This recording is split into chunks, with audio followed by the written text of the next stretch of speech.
Hello friends, ये जो science के क्वेश्चन हैं वो रेलवे एनटीपीसी टेक्नीशियन दोनों के लिए अति महत्वपूर्ण प्रश्न है तथा आगामी सभी प्रतियोगी परीक्षाओं के लिए अति महत्वपूर्ण ये साइंस के क्वेश्चन है। आइए स्टार्ट करते हैं। कह रहे नाभिकीय विखंडन में प्रयुक्त होता है, नाभिकीय विखंडन में प्रयुक्त होता है न्यूट्रॉन। न्यूट्रॉन कह रहे द्रव अवस्था में पाया जाने वाला धातु है कौन सा? पारा। द्रव अवस्था में पाया जाने वाला धातु है पारा। द्रव के रूप में पाया जाने वाला एकमात्र अधातु है ब्रोमीन। द्रव के रूप में पाया जाने वाला एकमात्र अधातु है ब्रोमीन। ये अति महत्वपूर्ण प्रश्न है। कह रहा है विद्युत धारा मापी जाती है किसके द्वारा? आमीटर के द्वारा। विद्युत धारा मापी जाती है आमीटर के द्वारा। कह रहा है कि अदिश राशियां हैं, अदिश राशियां हैं कार्य, ऊर्जा, ताप, समय, चाल, ये सभी की सभी अदिश राशियां हैं।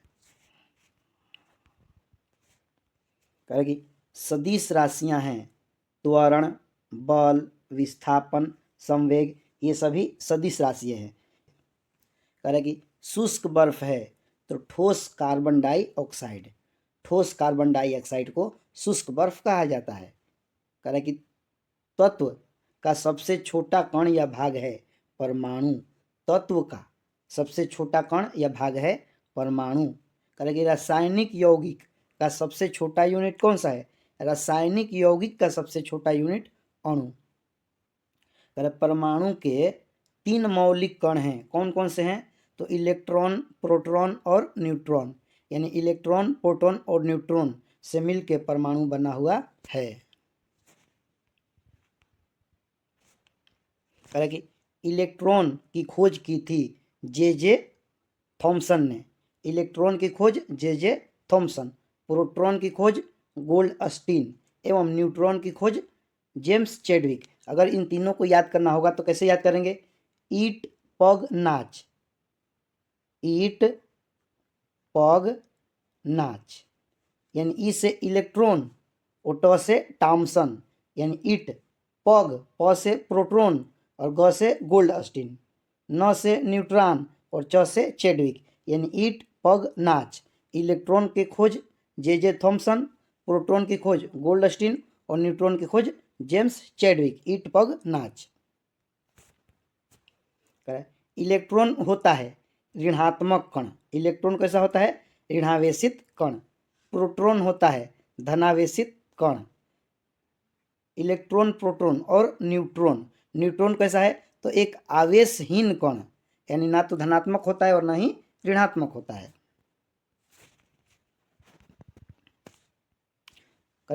पॉजिट्रॉन की खोज की थी एंडरसन ने। पॉजिट्रॉन की खोज किसने की थी? एंडरसन ने।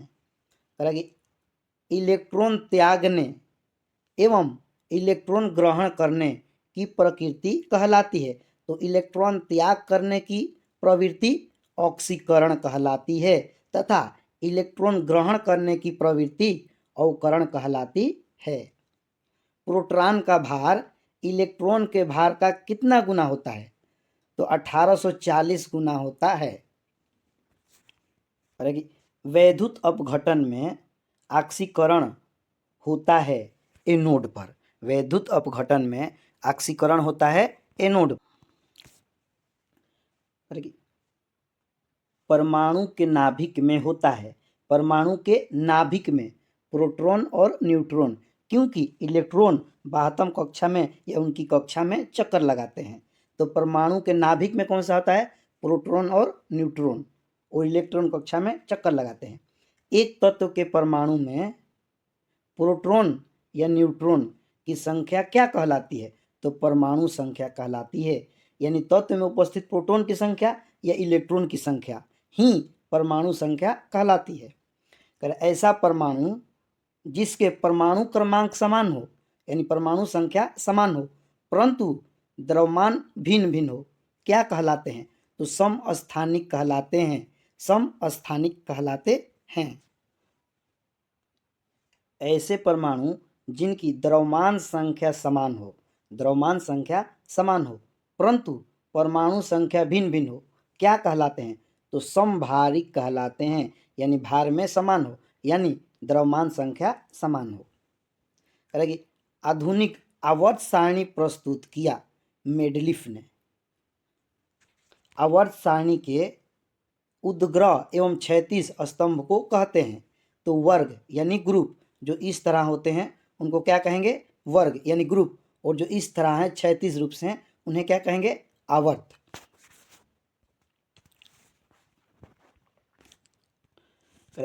आवर्त सारणी का पहला तत्व कौन सा है?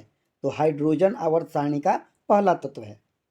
तत्वों का सबसे पहले वर्गीकरण किसने किया? तो डोबरेनियर ने, यानी डोबरेनर ने। आधुनिक आवर्त सारणी में वर्गों की संख्या एवं आवर्तों की संख्या कितनी कितनी है? तो 18 वर्ग है, यानी इस तरह 18 हैं, 1 2 3 4 ऐसे 18। और आवर्त कितने हैं? तो 7, यानी इस तरह कितने हैं? तो 7। नॉन स्टील बर्तन बने होते हैं किसके? तो टेफलॉन के, टेफलॉन। करेगी मार्स गैस कहलाता है, यानी मीथेन को मार्स गैस कहा जाता है। करेगी नोबेल गैस है, नोबेल गैस। हीलियम को नोबेल गैस कहा जाता है। करेगी सर्वाधिक हल्की गैस तत्व है, सर्वाधिक हल्की गैस या तत्व कौन सी है? तो हाइड्रोजन, हाइड्रोजन। सबसे हल्की धातु है, सबसे हल्की धातु लिथियम। सबसे भारी धातु ओस्मियम। सबसे कठोर धातु, सबसे कठोर धातु प्लेटिनम। ये सभी के सभी क्वेश्चन अति महत्वपूर्ण क्वेश्चन है। करें कि सबसे कठोर पदार्थ कौन सा है? तो हीरा सबसे कठोर पदार्थ है, हीरा सबसे कठोर पदार्थ है।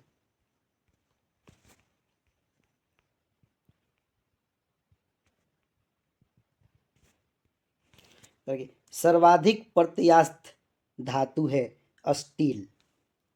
गुब्बारों तथा वायुयान के टायरों में कौन सी गैस भरी जाती है? तो हीलियम गैस। गुब्बारों एवं वायुयान के टायरों में हीलियम गैस भरी जाती है। करेंगे अश्रु गैस है, अश्रु गैस कौन सा गैस है?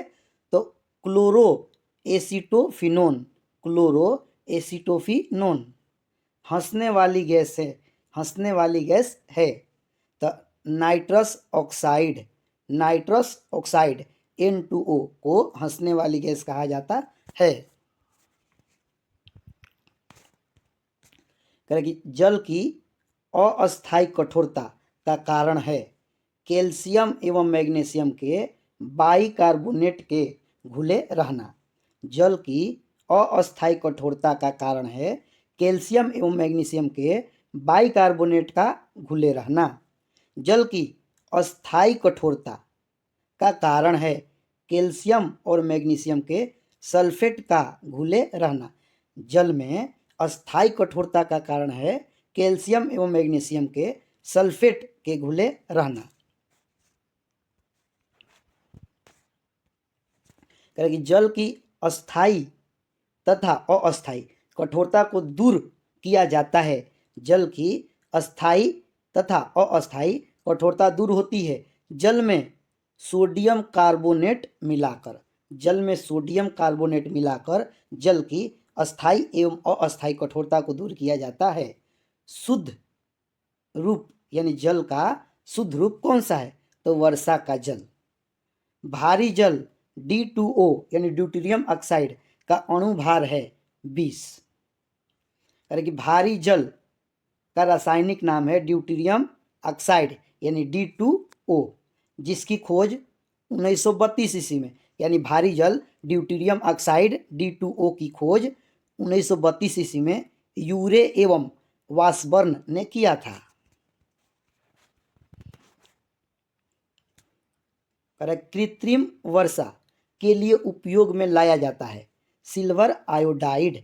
कृत्रिम वर्षा यानी हम लोग अगर चाहें बरसात कराना तो किसका इस्तेमाल किया जाता है? Silver iodide. लोहे का सबसे शुद्ध रूप है पिटवा लोहा। लोहे का सबसे शुद्ध रूप कौन सा है? पिटवा लोहा। लोहे के किस रूप में कार्बन की मात्रा न्यूनतम होती है? तो पिटवे लोहे में, क्योंकि जिस लोहे में कार्बन की मात्रा कम होगी वही तो अच्छा होगा, शुद्ध होगा, यानी पिटवा लोहा शुद्ध रूप है। और पिटवे लोहे में कार्बन की मात्रा सबसे कम होती है। लोहे की मात्रा सर्वाधिक होती है, यानी आयरन की मात्रा सबसे ज़्यादा पालक के पत्तों में तथा हरी पत्तेदार सब्जियों में आयरन की मात्रा होती है। कहे कि लोहे को जंग से बचाने के लिए चढ़ाया जाता है जिंक की परत, यानी लोहे को जंग से बचाने के लिए जिंक की परत चढ़ाई जाती है, जिसे गैल्वेनाइजिंग प्रक्रिया कहा जाता है। यानी जिंक की परत चढ़ाना गैल्वेनाइजिंग प्रक्रिया कहलाता है। कह रहा कि विद्युत एवं उष्मा का सर्वोच्च चालक कौन सा है? तो चांदी में विद्युत एवं उष्मा बहुत तेजी से और बहुत अच्छे से जाता है, यानी विद्युत एवं उष्मा का सर्वोच्च चालक कौन सा है? चांदी। शुद्धतम सोना होता है, यानी शुद्ध सोना 24 कैरेट का होता है। शुद्ध सोना कितने कैरेट का होता है? 24 कैरेट का। कह रहा कि 18 कैरेट का सोना है तो उसमें शुद्ध सोना कितना है? 75%। 18 कैरेट के सोने में शुद्ध सोना कितना है? 75%। कह रहे बेवकूफ़ों का सोना किसे कहा जाता है? तो पाइराइड्स को, यानी पाइराइड्स को बेवकूफ़ों का सोना कहा जाता है। करके लोहा, निकेल एवं क्रोमियम मिश्र धातु है किसका? तो स्टेनलेस स्टील का, यानी स्टेनलेस स्टील जो है लोहा, क्रोमियम और निकेल से बना हुआ है। कह रहे कि सोल्डर यानी टाँका मिश्रण है किसका? तो सीसा एवं टीन का। सोल्डर यानी टाँका मिश्रण है सीसा और टीन का। कह रहा है क्वार्ज में होता है। क्वार्ज में क्या होता है? तो सिलिकॉन एवं ऑक्सीजन। क्वार्ज में सिलिकॉन और ऑक्सीजन होता है।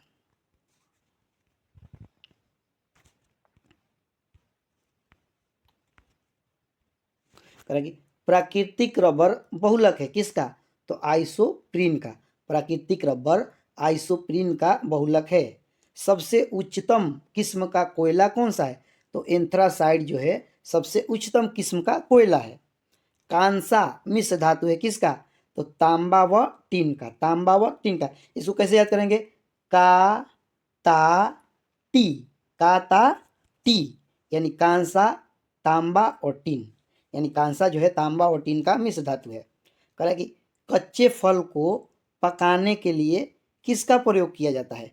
तो एथिलीन एवं एसिटिलीन गैस। कच्चे फलों को पकाने के लिए एथिलीन एवं एसिटिलीन गैस का उपयोग किया जाता है।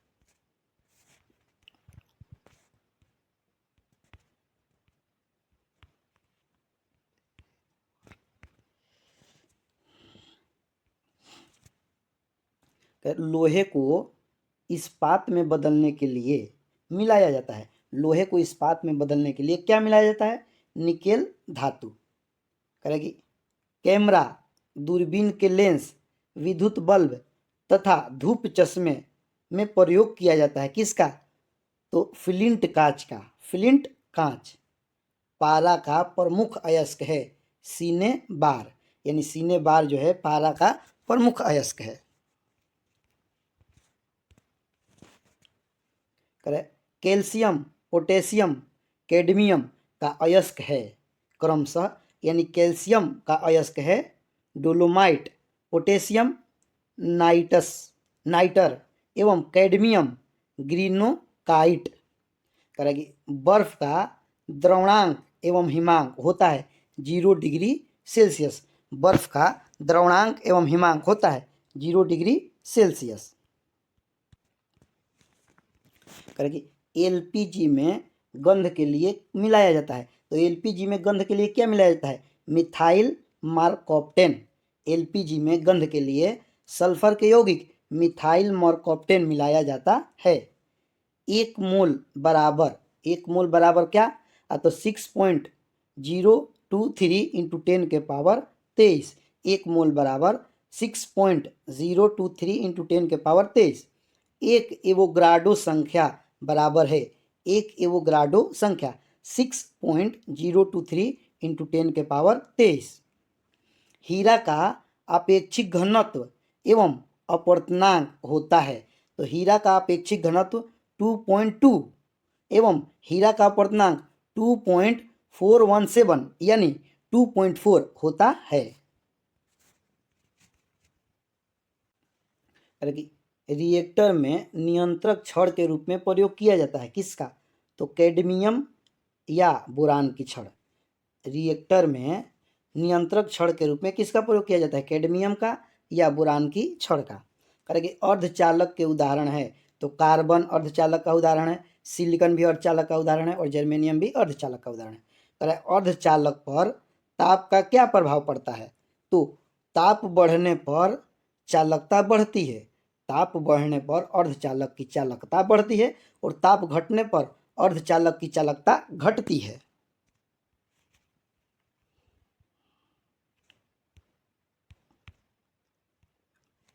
करेंगे अतिचालक की प्रतिरोधकता होती है शून्य। अतिचालक की प्रतिरोधकता क्या होती है? शून्य।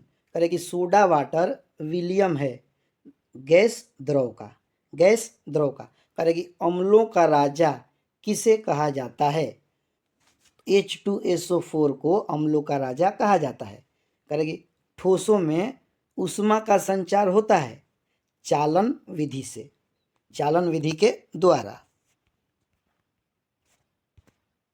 कराए कि कान पर ध्वनि का प्रभाव रहता है 1/10 सेकंड। यानी कोई भी अगर बोलता है तो उसकी आवाज़ जो है हमारे कानों तक कितने समय के लिए रहती है? तो 1 सेकंड का 10वां भाग, यानी 1/10 सेकंड के लिए। कह रहे प्रतिध्वनि सुनने के लिए श्रोता एवं परावर्तक सतह के बीच न्यूनतम दूरी कितनी होनी चाहिए? तो 17 मीटर। यानी हम कोई भी बात बोल रहे हैं तो उस बात को दोबारा सुनने के लिए हमारे और किसी अवरोध यानी रुकावट के बीच की दूरी कितनी होनी चाहिए? तो 17 मीटर।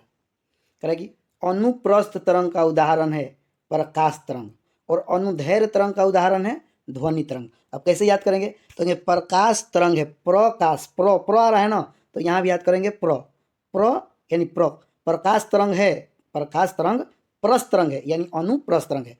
ध्वनि तरंग है, ध्वनि यानी धैर्य तरंग, ध्वनि यानी धैर्य तरंग, ध्वनि अनुधैर्य तरंग है। कह रहे ध्वनि तरंगे गमन करती है, यानी ध्वनि तरंगे कैसे चलती है? तो लंबवत चलती है, लंबवत गमन करती है।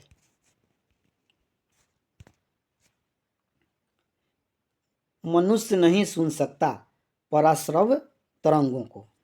करेगी सेकेंडी लोलक का आवर्त काल होता है 2 सेकेंड।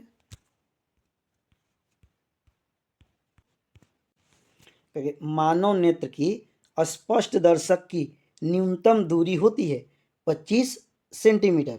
यानी मनुष्य जो है किसी वस्तु को स्पष्ट रूप से कब देख सकता है? जब उस वस्तु की दूरी जो है कम से कम 25 यानी 25 सेंटीमीटर से दूर हो या 25 सेंटीमीटर पर हो। अगर 25 सेंटीमीटर से नज़दीक है तो उस शब्द को या उस बुक के लिखे शब्द को हम स्पष्ट रूप से नहीं पढ़ सकते। यानी मानव नेत्र के स्पष्ट दर्शक की न्यूनतम दूरी जो है 25 सेंटीमीटर होती है। और समान आँख के लिए दूर बिंदु है अनंत। यानी दूर बिंदु का तात्पर्य है हम कितनी दूर की वस्तु को देख सकते हैं, तो अनंत।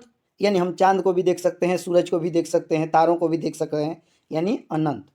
कह रहे कैप्सूल का आवरण बना होता है, यानी दवा का जो कैप्सूल है उसका आवरण यानी बाहरी भाग किसका बना होता है?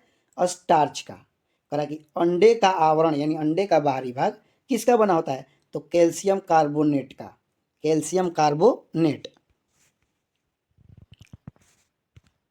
कह रहा कि मानव मस्तिष्क तथा सिर का अध्ययन से संबंधित शाखा है। तो मानव मस्तिष्क तथा सिर का अध्ययन से संबंधित शाखा जो है वो फ्रेनोलॉजी, फ्रेनोलॉजी। डिहाइड्रेशन से प्रायः कमी होती है सोडियम क्लोराइड का, सोडियम क्लोराइड। वस्तु का भार अधिकतम होता है तो निर्वात में, निर्वात यानी जहाँ कुछ भी न हो, यहाँ तक कि जहाँ वायु भी न हो। कृत्रिम सिल्क यानी मानव द्वारा निर्मित सिल्क कहलाता है रेयान, रेयान।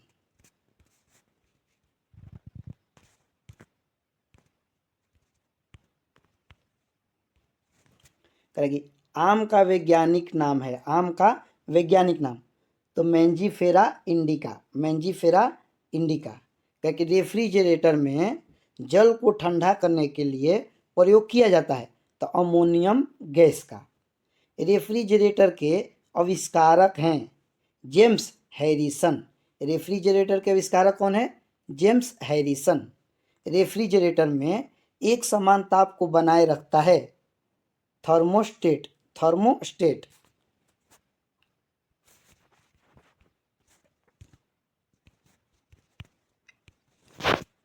कमरे में रखे रेफ्रिजरेटर का दरवाज़ा खोल दिया जाए तो कमरे का ताप बढ़ जाएगा। कह रहा है कि पेप्सिन प्रोटीन को बदलता है पॉलीपेप्टाइड में। कह रहे गोबर गैस संयंत्र के आविष्कारक हैं सीबी देसाई। गोबर गैस संयंत्र के आविष्कारक कौन है? सीबी देसाई। गोबर गैस से प्राप्त होने वाली गैस कौन सी है? तो मीथेन। बायोगैस का महत्वपूर्ण घटक है मीथेन।